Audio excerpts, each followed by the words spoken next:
মহাজন, বলো। যদি অগ্রিম কিছু টিয়া দিতেন। কি কস? তোর অগ্রিম টিয়া দিতাম, তোরে বেতন দিছি 9 দিনে দইছে না। বেতন হইছে না, চাইলাম হইলে না, সামনে ঈদ তো, বাসা সবার লেগে মার্কেট করা লাগতো না। ও তুমি মার্কেট করবা, এর লেগে তোমার আমার অগ্রিম টিয়া দিতে হইব। আর তুই জানোস না আমার ব্যবসার অবস্থা যে অনেক খারাপ। কিন্তু মহাজন, আমার যে লাগতোই। তোর যে বারবার কইতাছি, তোর কান্দা কথা যাইতাছে না।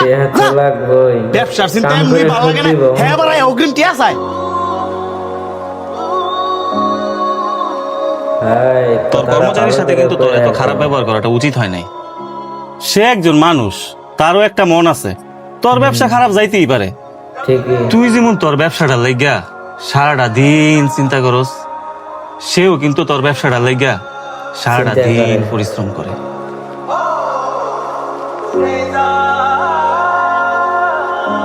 ভাই, আমাদেরকে ভালো মানের কয়েকটা 3 পিস দেখান তো। শান্ত, এই শান্ত, কাস্টমার এসে দেখ। কইরে ডাক্তার শুনতেছিস না? শান্ত, আল্লাহ গো, আমাদের ব্যবসার অবস্থা অনেক খারাপ। তুমি পারো আল্লাহ আমাদের ব্যবসার মধ্যে বেশি বেশি বরকত দান করতে। আল্লাহ, আল্লাহর কাছে দোয়া করতে তুমি আমার মা সকল ফেরেশানি দূর করে দাও।